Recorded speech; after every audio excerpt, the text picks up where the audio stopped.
Suleiman I, commonly known as Suleiman the Magnificent in the west and Kanuni in the east, was the 10th and longest reigning Great Sultan of the Ottoman Empire, from 1520 to his death in 1566. Under his administration, the Ottoman state ruled over 20 to 30 million people. Suleiman became a prominent monarch of 16th-century Europe, presiding over the apex of the Ottoman Empire's military, political and economic power. Suleiman personally led Ottoman armies in conquering the Christian strongholds of Belgrade and Rhodes as well as most of Hungary before his conquests were checked at the Siege of Vienna in 1529. He annexed much of the Middle East in his conflict with the Persian Safavids and large areas of North Africa as far west as Algeria. Under his rule, the Ottoman fleet dominated the seas from the Mediterranean to the Red Sea and through the Persian Gulf. At the helm of an expanding empire, Suleiman personally instituted major legislative changes relating to society, education,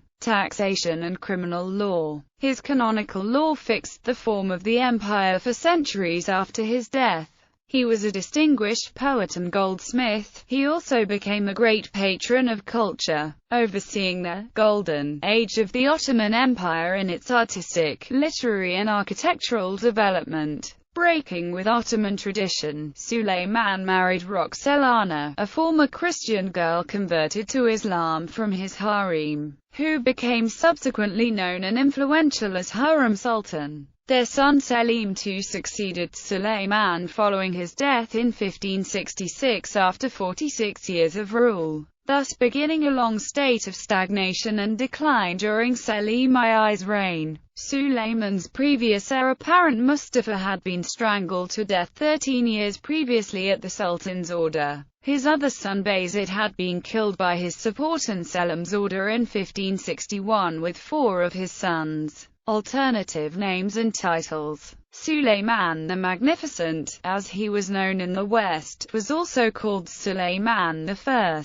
and Suleiman the Lawgiver for his complete reconstruction of the Ottoman legal system. Early life. Suleiman was born in Trabzon along the east coast of the Black Sea, probably on 6 November 1494. His mother was Aisha Hafsa Sultan. Little is known of her other than that she died in 1534. Education. At the age of 7, Suleiman was sent to study science, history, literature, theology and military tactics in the schools of the imperial Topkapi Palace in Constantinople. As a young man, he befriended Pargali Ibrahim, a slave who later became one of his most trusted advisors. Viceroy in Anatolia from the age of 17, he was appointed as the governor of first Kaffa, then Sarukan, with a brief tenure at Adrianople. Accession. Upon the death of his father, Selim I, Suleiman entered Constantinople and ascended to the throne as the 10th Ottoman Sultan. An early description of Suleiman, a few weeks following his accession, was provided by the Venetian envoy Bartolomeo Contarini. He is 26 years of age, tall, but wiry, and of a delicate complexion. His neck is a little too long, his face thin, and his nose aquiline. He has a shade of a moustache and a small beard. Nevertheless, he has a pleasant mien, though his skin tends to be a light pallor. He is said to be a wise lord, fond of study,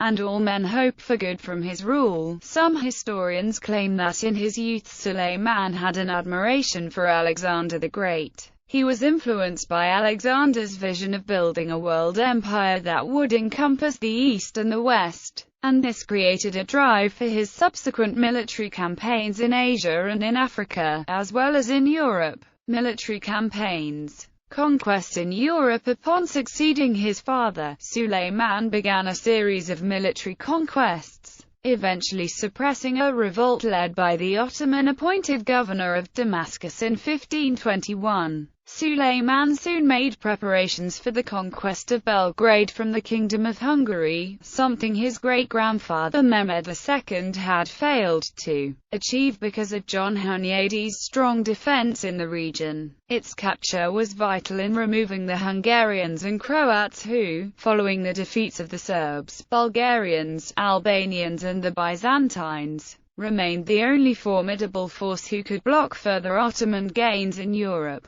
Suleiman encircled Belgrade and began a series of heavy bombardments from an island in the Danube. Belgrade, with a garrison of only 700 men, and receiving no aid from Hungary, fell in August 1521. The fall of Christendom's major strongholds spread fear across Europe. As the ambassador of the Holy Roman Empire to Constantinople was to note, the capture of Belgrade was at the origin of the dramatic events which engulfed Hungary. It led to the death of King Louis, the capture of Buda, the occupation of Transylvania, the ruin of a flourishing kingdom and the fear of neighboring nations that they would suffer the same fate. The road to Hungary and Austria lay open. But Suleiman turned his attention instead to the eastern Mediterranean island of Rhodes, the home base of the Knights Hospitaller. In the summer of 1522, taking advantage of the large navy he inherited from his father, Suleiman dispatched an armada of some 400 ships towards Rhodes, while personally leading an army of 100,000 across Asia Minor to a point opposite the island itself. Here Suleiman built a large fortification, Marmaris Castle, that served as a base for the Ottoman navy. Following the brutal 5-month siege of Rhodes, Rhodes capitulated and Suleiman allowed the Knights of Rhodes to depart. As relations between Hungary and the Ottoman Empire deteriorated, Suleiman resumed his campaign in Central Europe and on 29 August 1526, he defeated Louis II of Hungary at the Battle of Mohacs. In its wake, Hungarian resistance collapsed and the Ottoman Empire became the preeminent power in Central Europe. Upon encountering the lifeless body of King Louis, Suleiman is said to have lamented, "I came indeed in arms against him, but it was not my wish that he should be thus cut off before he scarcely tasted the sweets of life and royalty." While Suleiman was campaigning in Hungary, Turkmen tribes in central Anatolia revolted under the leadership of Kalender Çelebi. Some Hungarian nobles proposed that Ferdinand, who was ruler of neighboring Austria and tied to Louis II's family by marriage, be king of Hungary, citing previous agreements that the Habsburgs would take the Hungarian throne if Louis died without heirs. However, other nobles turned to the nobleman John Zapolya, who was being supported by Suleiman. Under Charles V and his brother Ferdinand I, the Habsburgs reoccupied Buda and took possession of Hungary. Reacting in 1529, Suleiman marched through the valley of the Danube and regained control of Buda. In the following autumn his forces laid siege to Vienna. This was to be the Ottoman Empire's most ambitious expedition and the apogee of its drive to the west. With a reinforced garrison of 16,000 men, the Austrians inflicted the first defeat on Suleiman, sowing the seeds of a bitter Ottoman-Habsburg rivalry, which lasted until the 20th century. His second attempt to conquer Vienna failed in 1532, with Ottoman forces delayed by the siege of guns, failing to reach Vienna. In both cases, the Ottoman army was plagued by bad weather and was hobbled by overstretched supply lines. By the 1540s, a renewal of the conflict in Hungary presented Suleiman with the opportunity to avenge the defeat suffered at Vienna. In 1541, the Habsburgs once again engaged in conflict with the Ottomans by attempting to lay siege to Buda, with their efforts repulsed and more Habsburg fortresses captured by the Ottomans in two consecutive campaigns in 1541 and in 1544. As a result, Ferdinand and his brother Charles V were forced to conclude a humiliating 5-year treaty with Suleiman. Ferdinand renounced his claim to the Kingdom of Hungary and was forced to pay a fixed yearly sum to the Sultan for the Hungarian lands he continued to control. Of more symbolic importance, the treaty referred to Charles V not as emperor, but as the King of Spain, leading Suleiman to identify as the true Caesar. With his main European rivals subdued, Suleiman ensured that the Ottoman Empire had a powerful role in the political landscape of Europe for some years to come. Ottoman Safavid War. As Suleiman stabilized his European frontiers, he now turned his attention to the ever-present threat posed by the Shah Safavid dynasty of Persia. Two events in particular were to precipitate a recurrence of tensions. First, Shah Tahmasp had the Baghdad governor loyal to Suleiman killed and replaced with an adherent of the Shah, and second, the governor of Bitlis had defected and sworn allegiance to the Safavids. As a result, in 1533, Suleiman ordered his Grand Vizier Pargali Ibrahim Pasha to lead an army into Eastern Asia Minor, where he retook Bitlis and occupied Tabriz without resistance. Having joined Ibrahim in 1534, Suleiman made a push towards Persia, only to find the Shah sacrificing territory instead of facing a pitched battle, resorting to harassment of the Ottoman army as it proceeded along the harsh interior. When in the following year Suleiman and Ibrahim made a grand entrance into Baghdad, its commander surrendered the city,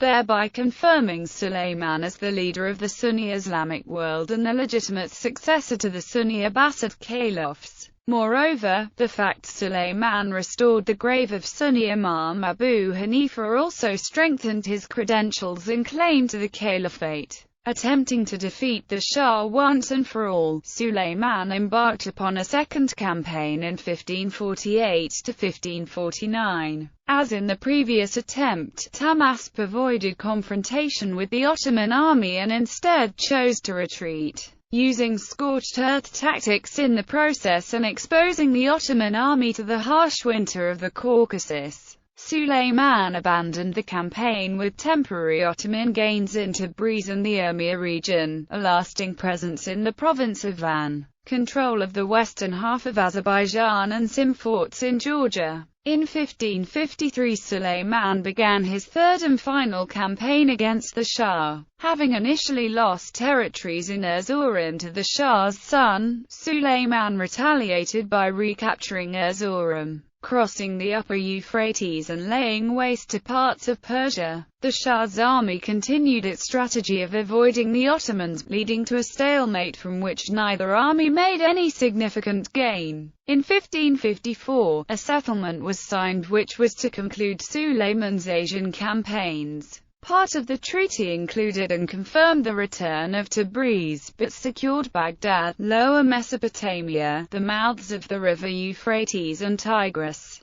as well as part of the Persian Gulf. The Shah also promised to cease all raids into Ottoman territory. Campaigns in the Indian Ocean. Ottoman ships had been sailing in the Indian Ocean since the year 1518. Ottoman admirals such as Hadim Suleiman Pasha, Saidi Ali Reis and Kurtoglu Hizir Reis are known to have voyaged to the Mughal imperial ports of Thatta, Surat and Janjira. The Mughal Emperor Akbar himself is known to have exchanged 6 documents with Suleiman the Magnificent. In the Indian Ocean, Suleiman led several naval campaigns against the Portuguese in an attempt to remove them and re-establish trade with India. Aden in Yemen was captured by the Ottomans in 1538. In order to provide an Ottoman base for raids against Portuguese possessions on the western coast of modern Pakistan and India. Sailing on to India, the Ottomans failed against the Portuguese at the Siege of Diu in September 1538, but then returned to Aden, where they fortified the city with 100 pieces of artillery. From this base, Suleiman Pasha managed to take control of the whole country of Yemen, also taking Sana'a. Aden rose against the Ottomans however and invited the Portuguese instead,